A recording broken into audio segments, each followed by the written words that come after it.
Okay, so picture this. You're standing at the edge of a massive forest, trees just stretching on and on as far as you can see. And someone says, how many trees are out there? How would you even start to figure that out? Well, you'd probably have to start making some guesses. You would. And that's kind of where we're going with today's deep dive. We're looking at this text, A2, mathematicalmodeling.pdf. And it breaks down how we can use math to understand these situations that seem pretty much impossible to measure directly. Because you can't really count every single tree in a forest or every fish in the sea, right? Right. It's not even just about counting. What about figuring out like the total length of all the blood vessels in the human body? Our source says it's something crazy like 150,000 kilometers. Which is just wild when you really think about it. It's not like we can just, lay them all out end to end and take out a measuring tape. Yeah. Or imagine trying to measure the temperature of the sun. Our source says it's something like 6,000 degrees Celsius. No way we're sending a probe up there with a thermometer. No way. And that's where the idea of mathematical modeling comes in. It basically helps us use what we can observe to make these surprisingly accurate estimations about the stuff we can't just go and measure directly. So instead of direct measurement, we're using clues, kind of. Using logic to put together a solution. Exactly. And our source breaks this whole process down into 5 main steps. Okay, so let's dive into those. Step 1, and this is probably obvious, is figuring out what exactly we're trying to solve in the first place. Yeah. It might seem super obvious, but really nailing down that problem is crazy important. Like, we have to understand the key factors, what the unknowns are, and what a solution would even look like. It's like setting the stage before the actors come out, right? I like that, yeah. Without a clear picture of the problem, we're basically just fumbling around in the dark. Okay, so once we've set the stage, step 2 must be to translate that real-world problem into, well, something we can actually work with mathematically. Right. So this is where we might start using variables, maybe sketching out a diagram or two, and basically just building a mathematical way to represent that problem. Like creating a map to navigate this uncharted territory, so to speak. Yeah, exactly. A good mathematical model can be just as useful as having a good map, for sure. So now we've got our map and compass. Step 3 has got to be where the real number crunching starts. You got it. So this is where all those mathematical tools and techniques come into play. We're trying to solve the equations we've set up. And this is where things might feel a little intimidating, for those of us who haven't exactly been thinking about algebra since, well, high school. It can definitely seem that way. But honestly, the core ideas are often pretty intuitive. Let's take like a classic example from our source, the dice rolling challenge. So picture yourself back in school, and the teacher says, all right, everyone, I'm going to roll 2 dice. And if you can guess the sum, you'll get some bonus points. What would you guess? I feel like most people would just pick a random number. They totally would. But you can actually up your chances of winning, and it just takes a little mathematical modeling. Instead of just going in blind, we can look at the probabilities involved. Okay, and how would we do that? So each die has 6 sides, right? So that means there are 6 times 6, which is 36, possible combinations when you roll those 2 dice. Right, that makes sense. But how does that help us figure out which number to pick? So if we were to list out all 36 combinations, we'd start to notice that some sums show up more often than others. For example, there are a bunch of ways to roll a 7. You could get a 1 and a 6, a 2 and a 5, a 3 and a 4, and so on. But there's only one way to get a 2, rolling a 1 and a 1. So 7 is kind of like the magic number then. It is. See, just by understanding those probabilities, we've gone from making a totally random guess to placing a more strategic bet. And that, in a nutshell, is step 3 of this whole mathematical modeling thing, using math to find that most likely solution. So if we understand those probabilities, we've cracked the code of the dice game, right? But what happens when we get to real-world problems that have like way more variables? Our source mentions stuff like predicting traffic patterns, or figuring out the best way to distribute resources across a city. Well, that's where things get even more interesting. See, those scenarios usually involve what our source calls simplification assumptions. Like, in a perfect world, we'd have all the data on every single car, every single person walking around, road closures, construction, everything. That's just not going to happen. Yeah. It'd be like trying to factor in every grain of sand when you're building a sandcastle. It's just not realistic. Right. So we have to make these judgment calls, like which factors are the most important here? Which ones can we kind of simplify or even just ignore completely?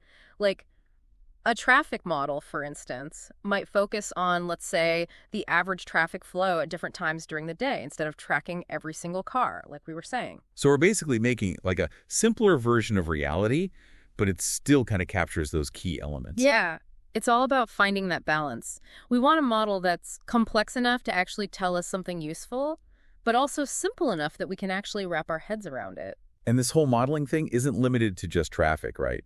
Our source talks about using it for all sorts of things, like weather forecasting, predicting election results, Oh, everything. yeah, absolutely. Just think about how weather forecasts work. They're using data on things like temperature, wind speed, humidity, tons of stuff, to try to predict what's going to happen. They can't be right 100% of the time. But those models, they give us some incredibly valuable info. It's crazy how much we depend on those predictions without even thinking about all the math that goes into making them. Right. And that kind of highlights a super important point our source makes. There's really no such thing as a perfect model, is there?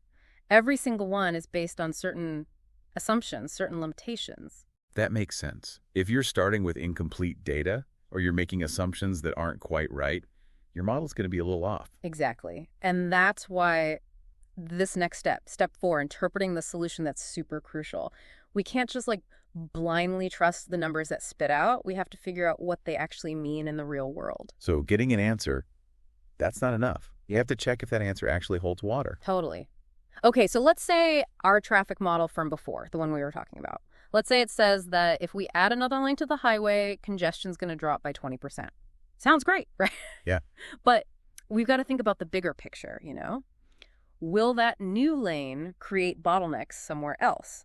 Will it actually encourage more people to drive, which would kind of defeat the whole purpose? So we have to look beyond those immediate results, consider all those ripple effects. Exactly. And that leads us to that final step in our little mathematical modeling journey, which is validation. This is where we basically put our model to the test. Right? You got it. We take those predictions, our model's spitting out, and we compare them to what's actually happening in the real world. If they line up, awesome. Our model is doing what it's supposed to. But if not, Back to square one. pretty much. We got to go back and refine those assumptions, maybe gather some more data, and just keep tweaking until that model actually reflects reality. So it's a constant work in progress. Totally. Always improving, always refining. Okay, so we've covered a ton of ground here, from figuring out what the problem is to testing our solution. But before we go too far, can we circle back to something a little more, relatable? Remember Dewey and her whole bicycle dilemma? Yes. Dewey's quest for some new wheels. That's a perfect example of how even simple math models, can help us make smarter choices. And when we say simple, we're talking about those simple interest calculations, right? Yeah, exactly. So Right. remember, simple interest is basically that fee you pay when you borrow money, and it's calculated as a percentage of the original amount you borrowed. Right. So in G's case, we're basically comparing the simple interest she'd pay on a bank loan versus whatever hidden interest might be lurking in that shopkeeper's installment plan. Okay. And as we dig into the numbers a bit, we're going to see how just a bit of math can expose the true cost of those tempting installment plans. So Dewey's got this big decision, right? Installment plan or bank loan. It's like, what's the smarter move? Totally. And this is where understanding how simple interest works is key. So just to recap, right? Simple interest is calculated as a percentage of the original amount, the principal. So let's say you've got a 10% annual interest rate on a $100 loan. That means you'd be paying $10 in interest if you paid it back after a year. Okay, that makes sense. Yeah. But how does that play into Dewey's situation? So remember the shopkeeper's offer, $600 up front and then 2 more payments of $610. Seems pretty simple on the surface. Yeah, but is it actually cheaper than going with that 10% loan? That's the question. And turns out, not so much.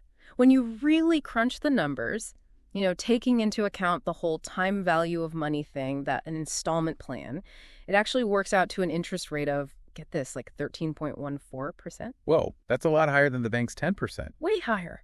It just goes to show you how those installment plans that seem, all convenient stuff, they can actually hide some pretty hefty interest rates.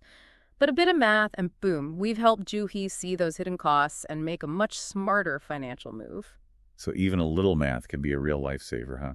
It seems like this whole mathematical modeling thing, it's not just like complicated equations and stuff. It's actually something we can use in our everyday lives. Exactly. It's just about using some logic, thinking things through to break down those problems, spot the patterns, and then make a bold choice. And it's not just money either. Our source even talks about how you can use like an aerial photo, one of those pictures from above, and some math to figure out how many trees are in a forest. Wait, really? That seems impossible, like counting grains of sand on a beach. It seems crazy, right? But that's the cool thing about mathematical modeling. We can use these statistical sampling techniques along with the info we get from the photo to make a really good guess for the whole forest. That's wild. I feel like we've barely scratched the surface of what mathematical modeling can do. We totally have. But hopefully this has kind of opened your eyes to how powerful and how versatile it can be. It definitely has. Yeah. This whole text, A2, mathematicalmodeling.pdf, it shows us that math modeling isn't just this abstract thing, for academics. It's a super practical tool we can all use to understand, like, the world around us. Couldn't have said it better myself. Whether we're talking about finding the best deals, figuring out the weather, or even counting trees, mathematical modeling, it gives us this framework to actually make sense of things. So next time you run into a problem and it just seems too big, too complicated, just remember a little math can go a long way. Might just be the key to cracking the code. Maybe you'll even start seeing the world through a mathematical lens yourself. Start noticing patterns, making your own estimations, using that logic to unravel the mysteries all around us. Now that's a challenge we can all get behind. Until next time, keep exploring, keep asking questions, and keep on diving deep into that knowledge.